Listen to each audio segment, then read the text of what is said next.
Good evening. I'm Pete Hegseth in for Laura Ingraham, and this is the Ingraham Angle live from New York City tonight. There's breaking news tonight from the White House. President Trump just announced moments ago that the U.S. has reached an agreement with Mexico to stop the invasion. It is an invasion of illegal immigrants and avoid new tariffs. A live report from D.C. is straight ahead. Plus, you saw it here first last night. President Trump firing back at Nancy Pelosi, saying she wants him in prison. Now, even the liberal media thinks she is out of line, and they're right. And exclusive new details on the investigation into the investigators who spied on the Trump campaign. Congressman Sean Duffy is here to respond. And Joe Biden flip-flops again on controversial legislation, while another Democrat fanatic says the Hyde Amendment is an assault on African-American women. Horace Cooper and Leo Terrell are here to debate that. Then, exclusively, a college student suspended indefinitely for posing with a gun. She will tell the Ingraham Angle her story tonight. But first, the war of words between President Trump and Nancy Pelosi heating up as she calls for him to be imprisoned. The House Speaker reportedly telling her caucus, and I quote, "I don't want to see him impeached. I want to see him in prison." Laura Ingraham spoke exclusively to President Trump in Normandy yesterday. Here's how he responded to those ridiculous claims. We passed Nancy Pelosi as we were walking up to the stage earlier. She said some pretty harsh things over the last 24 hours, leaked out from her caucus. She said, "I don't want impeachment. I want him in prison," meaning you. How do you work with someone like that? I think she's a disgrace. I actually don't think she's a talented person. I've tried to be nice to her because I would have liked to have gotten some deals done. She's incapable of doing deals. She's a nasty, vindictive, horrible person. The Mueller report came out. It was a disaster for them. They thought their good friend Bobby Mueller was going to give them a great report, and he came out with a report with 13 horrible, angry Democrats who were totally biased against me. A couple of them worked for Hillary Clinton. They then added 5 more, also Democrats. With all of that, 2.5 years, think of it. From before I even got elected, they've been going after me, and they have nothing. It was a great interview. But even the liberal left agrees. Nancy Pelosi went a bit too far with those prison comments. Listen. Doesn't the counter argument become, is this the Democrats' version of lock her up? And here we have the leader of the opposition saying the other guy to be president. This is the stuff we used to see in Pakistan the old days. Defeat the guy, then hang him. It's not productive conversation when you're trying to put something together and legislate for the American people. Oh, boy. Joining me now, Congressman Sean Duffy and Shane Harris, a Democratic strategist and president of People's Alliance for Justice. Good evening to you both. Thanks for being here. Sean, I'll start with you. It's pretty shocking to see the liberal media admit that Nancy might be a bit off her rocker on this one. A little bit of truth coming from the liberal media. That's right, Pete. But I mean, listen, Nancy Pelosi's not crazy. Nancy Pelosi's throwing out some harsh words about sending Donald Trump to prison. And what she's trying to do is derail the effort by the liberals, radicals, the socialists, and the Democrat Party to actually impeach him. So Nancy Pelosi understands in 2010, she passed Obamacare. America hated it. It rose our health care prices, didn't do what they promised it would do, and she lost the majority. She sees now that she's back in the majority. If they go forward with impeachment, they're going to lose the majority again. She'd be the first speaker to lose the majority twice. And so she's trying to say, hey, we'll talk about prison, but let's not do impeachment. She's crafty and smart, trying to derail the impeachment caucus. No, she's certainly caught between two sides of her party. Shane, I want to play a little bit of sound of one of Sean's colleagues, Doug Collins from Georgia. He says there's some folks here are blinded by rage. Take a listen. They're just so blinded by rage at what's going on with this administration that they're willing to make false accusation. And that's where the American people, the breakdown in the honesty with Congress has got to get better. Democrats have gotten way over their skis in promising their base, their rabid base who doesn't like the president, that we're going to do these things. At the same time, they would much rather focus on this because they have no legislative agenda. That's a question. What is the legislative agenda? Is it possible if you're blinded by hatred for this president? Well, here's the deal, and I'm glad we're having this conversation. When I wake up in the morning, I eat a banana. What is going on in this country is bananas. The reality that we're seeing, the bickering back and forth, is a real issue. But here's what I want to take a look at while we're talking about Nancy Pelosi and this whole push of this version of lock him up. Here's the deal. The president has proven time and time again that he's unfit to be president. I mean, he broke the law when what he did with Stormy Daniels. That should mean jail time.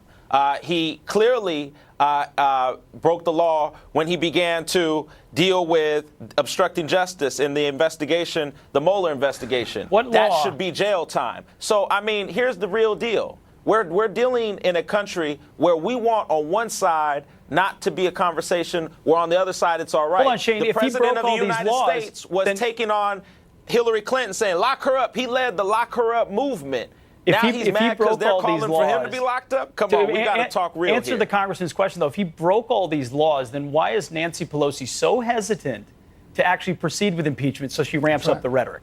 Well, here's the thing. Nancy Pelosi is actually very smart. She knows how to play strategic. She's not going to go straight in for this or for that. She's going to be very strategic about her approach, and she's always been that way. So to ask, and I get what the congressman is saying, but to ask the question about why is she just now trying to get on this is because she's strategic. She didn't just jump to impeachment when others would. She didn't just do this or do that because others would. She's very strategic. She stands on her own 2 feet. She's a strong woman, and she knows exactly where to pull the strings at. Clearly, this president is bothered. Sean, go ahead.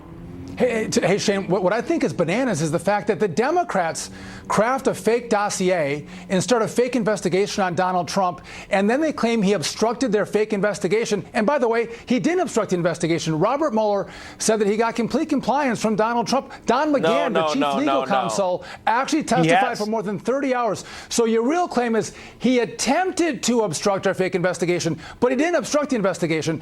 And Pete, you mentioned this. We have to go back and go, how did this crazy investigation start? Yeah. And we're going to find that out. And I think you're going to see Democrats running for the hills in which they would have never gone down this road because Shane, if you're all, Shane, hold on, Shane. If you're all about truth, justice, years of craziness. If you're all about getting to the truth and justice, are you equally concerned, as to Sean's point, about the origins of this? That maybe our own institutions took a lot of latitude in investigating a presidential candidate? No, I don't, because why not? Because the reality is that this president showed real concerns coming into his campaign. Forget when he became president. In his campaign, there was lots of things that have happened. Also, let us be reminded that under the Obama administration, not one indictment in that administration. Under this administration, multiple indictments while the Mueller investigation went on. So clearly there's something wrong. Clearly there's something wrong with what is going on. And clearly there was a real call to action around this investigation. You want to talk about Russia, and this has been litigated so much on Fox and other networks, but the only Russia collusion we saw was with Hillary Clinton and the Democrat Party with Russian operatives from Russia to craft the dossier and start the fake investigation. We should look at that, which it's mind-boggling that Mueller didn't actually do that part of the investigation to go, Russia, how about Hillary Clinton and Democrats? Well, he ignored that. They didn't look at it. And so when you hate Donald Trump so much, you do get blinded by the rage. And Pete, from where I come from, I'm from Wisconsin. I know you're originally from Minnesota. This economy has never been better. People love Donald Trump because he wakes up every day and says, I'm going to fight for you, make your economy stronger, your opportunity greater, your wages rise. And they go, I might not love every tweet. I might not love every fight that he might get in, but I love what he's doing for me and my family. My kids graduate from school and they get a job. They move out of my basement. They pay their student loans back. It couldn't be better for me and my family all across America. Even the talk. That's if you're out of the bubble in Even the talk, DC. Shane, without impeachment is not necessarily advancing the ball for Democrats. But gentlemen, stand by. On another note, don't forget there are 3 separate investigations right now on how the Russia investigation began in the first place, including the one by U.S. Attorney John Durham, who's investigating corrupt former intel leaders. Chief Intelligence Correspondent Catherine Herridge has exclusive new details on that from Washington tonight. Catherine. Pete, the investigation into the investigators is accelerating. Sources within the Justice Department confirming to Fox News that U.S. Attorney John Durham has been meeting with Attorney General William Barr on multiple occasions in recent weeks. Separately, sources tell Fox News Durham is, quote, very dialed in and asking all the right questions about alleged surveillance abuse in 2016 and how a surveillance warrant was obtained for Trump campaign aide Carter Page. That surveillance application relied heavily on the DNC Clinton campaign-funded dossier, which was unverified, though its author, former British spy Christopher Steele, was well known to the FBI from other investigations. The heavily redacted public records suggest the surveillance application did not rely on a so-called mosaic of intelligence involving multiple streams of information from independent sources, as former FBI officials have claimed. In a recent CBS interview, the Attorney General said there is a significant disconnect. In fact, have probably more questions, and that some of the facts that I've learned don't hang together with the official explanations of what happened. Before the midterms, Republicans who controlled key House committees tried to tee up potential targets for future investigations. Lawmakers point to discrepancies over the handling of the dossier between Glenn Simpson, co-founder of Fusion GPS, the firm behind the opposition research, and Justice Department official Bruce Orr. Orr's wife Nellie also worked for Simpson. Last month, Republican Congressman Mark Meadows made a criminal referral for Nellie Orr over other discrepancies. Durham would handle any prosecution of criminal acts if he uncovers them, Pete. Catherine, thank you very much. Well, back now to respond, Congressman Sean Duffy and Shane Harris. Shane, you heard that report from Catherine. She's a fantastic reporter getting to the bottom of this. We're hearing that Durham is dialed in, met with Barr multiple times. Now, do you dismiss all of these investigations that are following through on where this came from? You seem to before. If they find things, are you going to dismiss all that as well? So, I do, because I think, again, I think that we have to be real here about how all of this began. And this is being real. There's clear, we have to be real, because there's real clarity in how all this began. There's been real issues from 2016 clearly showing that this president has been interested in hiding the truth from the American people rather than bringing it forth. And I think that again, it's very important that this continues. Sean, they worked with Bob Mueller. The White House counsel, against most people's counsel, spent almost 30 hours with that investigation. Yet Mueller didn't look into the FISA process, which Durham and Barr and others now are. Do you think this means they'll actually finally get to the beginning? I think it does, Pete. And the bottom line is this reeks to high heaven. I was a former prosecutor, and to think that an investigation where we're using tools that we reserve for people like terrorists were used against the Donald Trump campaign, this reeks to high heaven. And so I'm going to sit back and wait for that report to come out, or those 3 reports to come out. Yeah. And I'm going to take those reports on face value, just like Democrats should have taken the Mueller report on face value.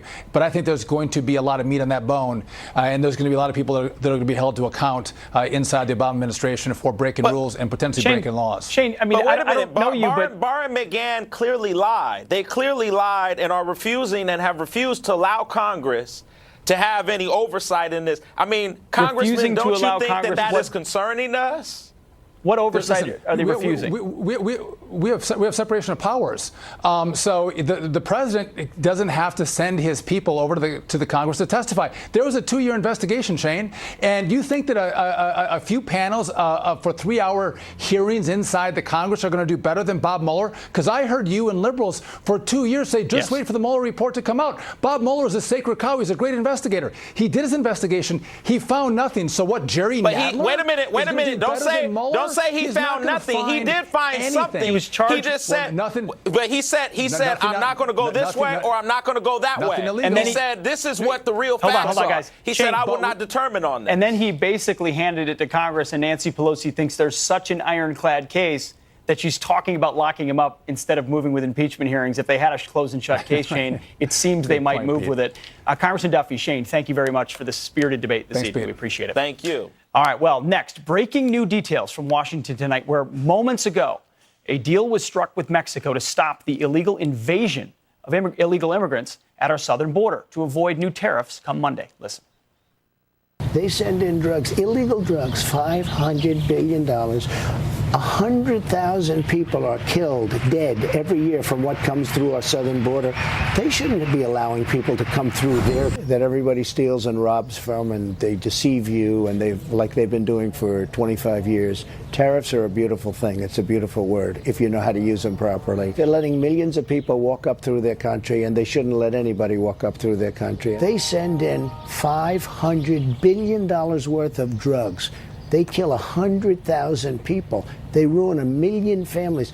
every year. If you look at that, that's really an invasion without the guns. That was from last night. And breaking tonight, it appears Trump's tough talk worked. Within the last hour, the White House announced the U.S. has reached an agreement with Mexico to stop the invasion of illegal immigrants crippling our southern border and suspend the impending new tariffs. Fox's Kristen Fisher is live in Washington tonight with the late breaking details. Kristen, what do you have? Well, Pete, tonight President Trump was successfully able to use the threat of tariffs to get Mexico to the negotiating table and commit to take several concrete steps to help reduce migrants from illegally entering the United States. He made the announcement, as he often does, on Twitter by saying, quote, "I am pleased to inform you that the United States of America has reached a signed agreement with Mexico. The tariffs scheduled to be implemented by the U.S. on Monday against Mexico are hereby indefinitely suspended. Mexico, in turn, has agreed to take strong measures to stem the tide of migration through Mexico and to our southern border." So here's what Mexico has agreed to do. It will deploy National Guard troops to Mexico's southern border on Monday. That's the entry point for many of these Central American migrants. It will allow migrants awaiting conclusion of their U.S. asylum process to be sent to Mexico while they wait, and it will provide job opportunities to those migrants. Mexico will also try to dismantle human smuggling and trafficking organizations, and if that doesn't work, Mexico will consider taking even more actions. In return, President Trump will not impose that 5% tariff on all Mexican goods, which was set to go into effect on Monday. The deal came after 3 days of intense negotiations here in Washington. And despite all of those concessions from the Mexican government, tonight, Mexico's foreign minister called the deal fair. I think it's a fair balance because they have more drastic measures and proposals at the start. And we reach some middle point. For instance, they accept to support the program that Mexico proposed in Central America. On the other hand, we accepted to have a more extended version of 235 and to accelerate the deployment of the National Guard. Now remember, President Trump has taken a lot of heat from Democrats and Republicans for threatening Mexico with these tariffs. The president has said that he likes to use these tariffs to negotiate with. So far, it has not worked with China, but Pete, tonight, that strategy worked with Mexico. Well said. Pete. Kristen, thank you very much for the latest information. Well, joining me now to react is Harmeet Dillon, attorney and Trump 2020 Advisory Council member, and Francisco Hernandez, immigration attorney. Thank you both. You and I are hearing these results in real time. I've got the U.S.-Mexico joint declaration in front of me, and you heard it. Mexican National Guard to their southern border. Migrants who are seeking adjudication for asylum sent back to Mexico. Mexico agrees with that. And the whole thing reviewed 90 days from now to see whether or not Mexico is actually fulfilling it. So, Harmeet, when you look at this and you consider what America gave up, which is a tariff that never was imposed but was threatened, your reaction? Well, tariffs are not the favored tool of most conservatives, Pete. However, desperate times call for desperate measures. And as we can see here, it worked. And I think it is a great result for America and actually a pretty good result for Mexico as well, because Mexico's actually been getting the benefit of allowing the current situation. There are a lot of remittances, some $40 billion going back to Mexico every year. And it's not working. And so neighbors need to work out their disputes. And now, in addition to the terms that you mentioned, it's also going to include the National Guard actually fanning out throughout Mexico, interdicting gangs and smuggling rings and helping with that, and also providing some support and even potentially jobs to those asylum seekers who are waiting for their applications to be processed in America. So I think it's going to be actually great for those people who are seeking to come to this country as well. They can be in a safe environment and be supported there in Mexico while America makes a rapid determination about whether they're eligible or not. Yeah, Francisco, you're an immigration attorney. You understand how dysfunctional this process is. Would you acknowledge this is a big win for the White House and the American people? It is smoke and mirrors. People, we're not even talking immigration reform. Guys, not only are we now admitting that we can't get the wall built, we're now admitting that Mexico's not going to pay for the wall. And worse, we're going to pay for these development of jobs in Mexico. So not only are we admitting that Mexico's not going to pay for the wall, we're going to give them money to employ these Central Americans so they don't come here, and we're not No, even... they're talking about that's not what we're doing. Nonsense, Francisco, we're not giving them any money. We all We're react. not. Read between the lines, because they're No, saying I'm reading the lines. I'm reading the lines right here, say Francisco. We're not doing that. Francisco, the lines right here are that I've read the Mexico will lines. offer jobs to folks who have been in these migrant caravans there. We're not paying for the deployment of their national. We're not paying for the deployment of their national guards. We're not paying for asylum seekers who are sent back to Mexico. Ultimately, this Francisco, is. How can you not acknowledge news. that if Mexico Congress won't? Hold on, guys. Hold on, Mexico's guys. not even. Francisco. The reason people are coming here from Mexico is because Mexico can't provide jobs for its own citizens, and we're saying Mexico's going to provide jobs for Central Americans. No, they cannot. Would you not acknowledge that their own government and the cartels are facilitating this? And so if we can get a crackdown on the way people are smuggled and treated as they come into this country, that's a win for both countries and for the humanitarian crisis we have at our border. I mean, why can't you acknowledge, Francisco, why can't you acknowledge these are good steps in the right direction? What happened? There is no step. We're going to end up paying for it. And so at least as long as you guys agree that we're not going to build a wall. Is that what you guys ready to agree No, I don't think we're agreeing on that. We're not talking about that. That's a separate issue. We're talking about what's happening right now in the next few days. Well, you can take that up with the tariff. courts who have been disrupting this president's plan to attempt to build portions of that wall, no doubt about it. But it's a non sequitur to tonight, and I guess you're trying to distract away from a clear victory when these tariffs were criticized by many. Will they hurt our economy? Is it the right tool? And they've worked. It isn't just a political victory. It is a human rights victory because children are being smuggled and abused. Girls are being raped. This is an untenable situation from a human rights perspective. We got to do something about it. We can't wait for Democrats and even fake Republicans who aren't willing to protect our country. We have to do this today. When you talk about policy, how are you not pointing at Congress? How are you not pointing at Congress? Oh, I am pointing out at Congress. Absolutely. They failed to do their job. Absolutely. Which caused us to come up with these crazy ideas that tariffs were going to stop people from coming over while Mexico's going to provide jobs to the Central Americans. Brought an opportunity where we've got new concessions from Mexico and we're going to review them in 90 days. How is that not a win? Mexico wasn't going to pay those tariffs. You and I were. Our avocados and enchiladas were going to go up. The tariffs were a negotiating tool. Right, now Mexico is going to pay. Mexico's paying for the internal security of its National Guard. Mexico is paying to house and provide jobs for those refugees. Read the report. Read the agreement. It's very clear. Well, you haven't even read the agreement because it just happened in the last hour. But if you read between the lines, I can read. I know that it says we're not paying for jobs for Mexicans or for migrants in Mexico. That's what it doesn't say. Where are those jobs going to come from? Mexico's paying for it. Mexico's going to have to figure that out. But in the meantime, we get to protect our sovereignty, which is the point of this entire exercise. Let's come back tomorrow and you show me where it says that Mexico's going to pay for those jobs. Well, in 90 days, we will be back here. We're evaluating it in 90 days. Maybe you can come join us on Fox and Friends in the morning and we'll talk about it. We haven't seen anything in writing. Well, we've got to leave it right there. It's a debate ongoing, but it's tough when you're trying to debate something and ultimately there is a win and we can't even acknowledge. Smoke and mirrors. It's a big there you win. go. Harmeet and Francisco, thank you very much for your time and differing perspectives. Well, another Uncle Joe, oh no, the former VP's latest flip-flop on abortion funding. It's a big one. And while another 2020 Democrat fanatic says that same amendment, the Hyde Amendment, is an assault on African-American women, Horace Cooper and Leo Terrell are standing by with reaction. That's coming up next. U.S. Senator, I've supported the Hyde Amendment like many others have. But circumstances have changed, and I've been struggling with the problems that Hyde now presents. I can't justify leaving millions of women without access to the care they need. It begins. That was Joe Biden already caving to pressure from the left and flipping on his support of the Hyde Amendment, a stance he has held since 1977, before I was even born. The amendment bans federal funding for abortions, which Cory Booker claims is an assault on African-American women. Listen.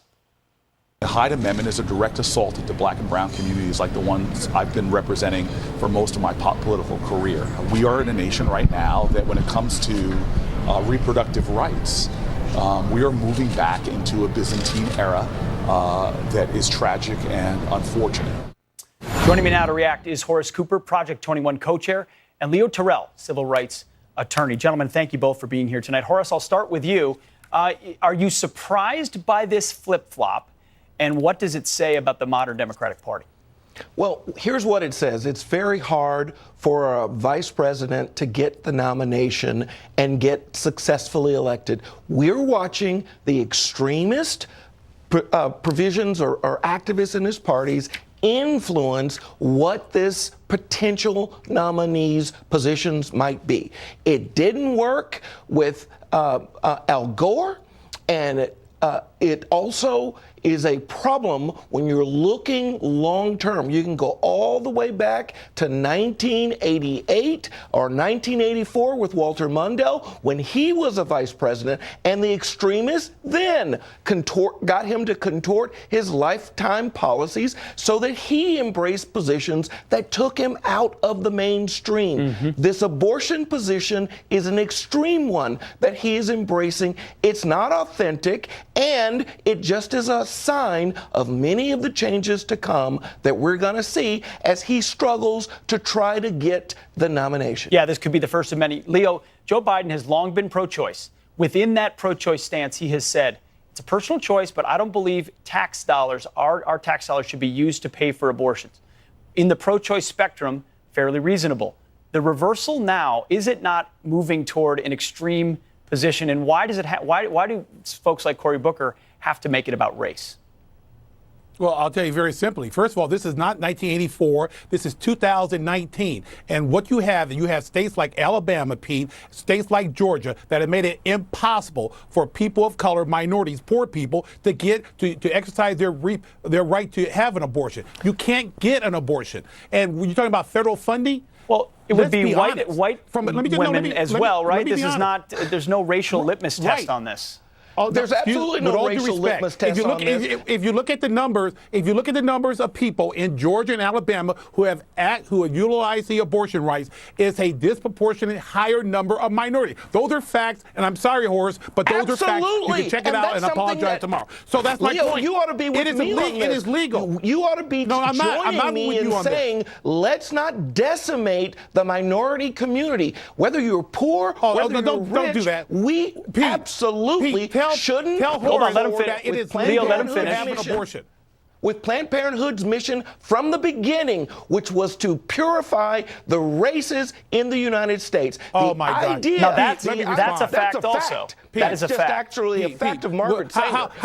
Go ahead, Leo. Excuse me, with all due respect, what gives you the right as an African-American man, as an American, to tell a woman that she can't exercise her rights under the law? And we are a nation of law. Roe v. Wade. Don't do that on national television. You don't have that right. We are a nation of law. Am I right, Pete? Hold on, Leo. It's long been the clear era of Roe v. Wade. We have reached a consensus that people who do not support. Who are we, Pete? Leo, we as Americans have reached a consensus that our dollars, our own personal dollars, will not go to a cause that violates our conscience and violates our belief. You hear that, Pete? That it's Leo, a what human said violates our conscience? Whose conscience? That is something that's not fair. Within the context of Roe v. Wade, Leo, within the context of Roe v. Wade, which is highly contested, the Hyde Amendment has not been overturned. It's recognized that a person's choice, and a lot of us who are pro-life believe it's a false choice because that's a life, it does not have to be supported by tax dollars of people who don't believe in that. I don't understand why that distinction can't be made.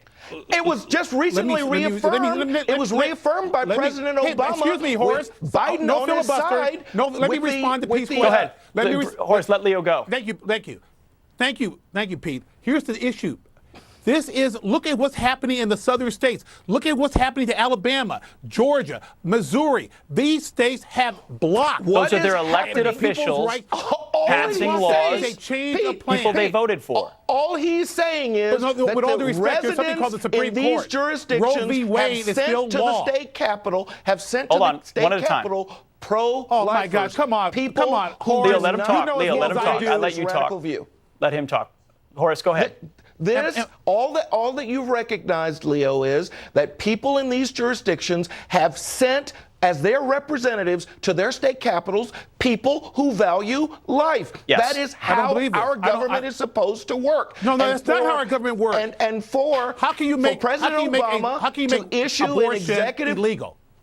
Well, President Obama. Listen, someday Alabama. abortion could Are be you- illegal. are I you- mean, things in our country can change. Precedent can be overturned. Sentiments due to technology and a realization of when life starts and what we know. Things change in this country, that is Leo. Why, and right, and I'm not disputing that, but let's be real. To make it a crime to have an abortion, given Roe v. Wade, and you're sitting here telling me that the Hyde Amendment is still good, is a good amendment, given Joe all the Biden trends was that are saying going that on 2 right days now. ago, Come Leo. on. Joe Biden was saying that 2 days he certainly ago. was. Biden he certainly has was. evolved. And he also Biden he's has evolved. And he also How much? stood- Yes, he has evolved. Okay, And he or has he also become, stood with or President Obama. Leo, has he become politically expedient because NARAL and Planned Parenthood went after him and said they would never endorse a candidate who supports the Hyde Amendment? Is this much more political expediency than some sort of a magical evolution? That's exactly what happened. Let me think about that. No. I think about no. It is evolution. It is an What evolution of this thought. What Okay. happened? Well, that's a good. That's the best defense you can muster, and I appreciate that. Leo, Horace, thank you, gentlemen, both for your time tonight. Spirited as always. My All right. pleasure. Well, coming up, the worst media offenders of the week. Not ever really a tough list to put together, but the Ingraham Angle has got its eye on you, media. The tape you do not want to miss. Coming up next. It can be easy to become numb about media bias these days. So the Ingraham Angle is keeping track of the worst offenders of the week in a great segment. Joining me now is Allie Beth Stuckey, host of the podcast Relatable, and Dinesh D'Souza, conservative commentator. Now, you guys know how this works. It's time for a bit of a lightning round. Panel, let's begin with CNN's, where else would you start? CNN's Don Lemon. He's reportedly claiming that his show and his network are not liberal. Let me give you a quick reminder of some of the things he said recently. Donald Trump has just been conning us. All along, people. Own it. I do believe that this president is a racist, and I don't say that lightly. He is clearly trying to ignite a civil war in this country. Allie, just playing it straight. Oh, yeah. No, they're not liberal at all. They just take every leftist position on every issue that's out there. This is the problem with a lot of people at CNN, is that they're not honest with themselves. They still fancy themselves this middle-of-the-road, fast-first network that has no agenda whatsoever, and we see night after night that that's just not true. Dinesh, what does he tell himself to justify that? Well, I'd like to think it's just a simple lack of self-consciousness, that he places himself squarely at the center of the political spectrum, and he only measures politics as it moves to the left and the right of where he is sitting. But that kind of innocence, I think, is hard to justify when, we live in a divided country. It's very obvious that there's a wide political spectrum. It's very obvious that Don Lemon is considerably to the left of that spectrum. So to refuse to admit that, I put down not to ignorance, but to simple deceit. Yeah, he knows what he's doing. Great point. All right, topic two, next example. Joe Biden, he was slammed for plagiarizing parts of his new climate plan. This is what CNN's Allison Camerata said about it. Don't you go to the experts' website, and lift some of their terminology? You just lift it. It's pretty clear she's on board with Biden taking things that don't belong to him. But here's what she said back in 2016 when Melania Trump faced similar charges. Yes, but I mean, the point is that without acknowledging it, what does that say about the campaign and their tactics? Oh, Dinesh, back then it was you just lift it. Someone once said that behind every double standard, there is a single standard waiting to be uncovered. And I think what's going on here, it's not that there's a kind of contradiction or double standard here. They have a single standard, and that is cover up for their side and attack the other side. And they do that with actually relentless predictability. So ultimately, when we recognize that we're dealing not with a straight Republican-Democratic fight, but with a Democratic Party that has Hollywood and academia and the media in its corner, then I think we know what we're up against. Ellie, I mean, Vice President Biden is the front runner on the Democratic side, yet it's dismissed away. Yeah, but he's just quirky Uncle Joe. This is just one of the things that he likes to do, plagiarizing, massaging women in public. It's just part of the public persona, and we're supposed to be okay with it. It was a great answer, except you forgot sniffing. But I digress. Oh, that too. That too, yeah. Third example. This was a solemn week, as we all know, marking the 75th anniversary of D-Day. But this is how The View's Whoopi Goldberg commemorated, by somehow making the topic about illegal immigration. This is why it's important, that people remember what folks fought for. We fought for the right to help people from other countries. We've done it as long as I can remember. Allie, how do you make D-Day about illegal immigration? This is what happens when you are so woke that your brain just falls out of your head, that you can't even remember basic history. That is not why we fought. Yes, we fought to help other countries, but that was not the right for which we actually fought. Part of the values that we fought for against totalitarianism, sovereignty of our country, is a part of that. I'm not sure how you can be reaching that far to make this somehow about illegal immigration. I just am not sure how you got there. Again, Dinesh, is this willful conflation? I mean, what will you do to liberate a continent versus an illegal act? Well, I mean, first of all, let's remember the United States got into World War II kind of late. We didn't do it to help really anybody. We did it when we were directly attacked. The Japanese attacked on Pearl Harbor. That's when the United States got into the war. So they started it, we finished it. This had nothing to do with helping people or preventing them from washing up on our shores. Immigration was simply not the issue at all. And so there's kind of almost a kind of silliness that's going on here. But I think that's what happens when you've got like-minded people on a panel. There's no one to check anything that is said, and so a kind of foolishness sort of becomes the norm. Absolutely. It's scary, and it happens every week, and the Ingraham Angle brings it to you. Allie and Dinesh, thank you very much. We appreciate it. Thank you. All right, well, coming up, a Florida college student claims she was suspended after posting a photo of herself at a shooting range. Well, now she's fighting back, and she joins me exclusively tonight. That's coming up next. I can't get a job. Welcome back. Well, Florida college student Diamond Dallas says she was suspended for posting this photo online, showing her and her fiancé posing with guns at a shooting range. So now she's suing, claiming the suspension violated her constitutional rights. We reached out to the school, but they have not yet responded. Diamond and her attorney, State Representative Cord Bird, join me now. Thank you both for joining us. Diamond, thank you for joining us for your first interview. We appreciate it. So you were at the range with your fiancé. Your cousin's a military veteran. He's taking you to the range to teach you how to shoot. Ultimately, you post a photo on Facebook, and your school responds how? They came and got me in the middle of like finishing a test, and my assistant principal, she basically like confronted me, and she said, well, I really didn't know what she was coming to get me for. We walked down the sidewalk to the other principal, and she said, you know, things you do in the dark come to the light. And I'm like, well, what are you talking about? She said, you don't know what I'm talking about? I said, no, ma'am. We got to the other principal, and they basically told me that they were suspending me from school because of a picture that was posted on Facebook, not by me, but by my fiance. So of us posing with guns. And that's that. So, of course, Diamond has a Second Amendment right, just like everybody else. Maybe pointing at the camera, which is not necessarily good protocol, was something that people reacted to. I'm not sure. But either way, where's her due process? What recourse does she have? Well, you hit the nail on the head, Pete. I mean, this was an instance where the school administration acted as judge, jury, and executioner and didn't give her any due process. They didn't allow her to put the photograph in context. It was a playful picture.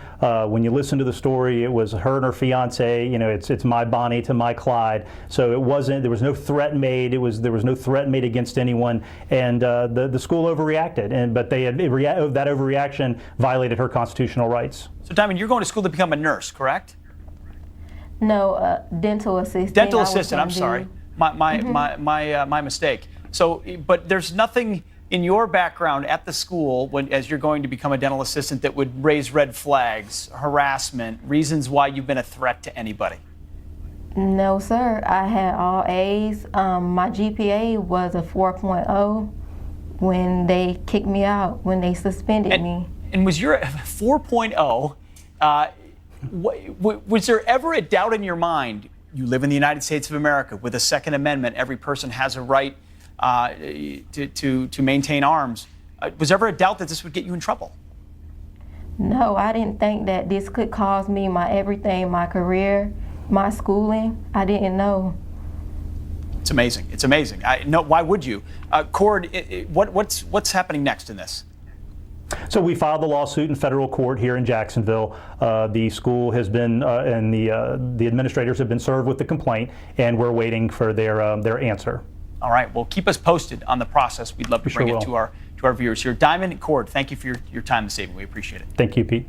All right. Well, we'll be right back with breaking and really exciting news about an American hero I know well. I want to take a moment, a point of personal privilege, to congratulate my dear friend, Staff Sergeant David Bellavia. I'm proud to announce that later this month, he is receiving the Medal of Honor for his heroic actions while fighting insurgents in Iraq. He will be the first living Iraq War veteran to receive this honor. Congratulations, David. I'm honored to call you a friend. You will be a fantastic representative of the Iraq War generation. That's all the time we have tonight. I'm Pete Hegseth in for Laura Ingraham. You can catch me again tomorrow in this studio, live at 6 a.m. Eastern on Fox and Friends Weekend. And make sure you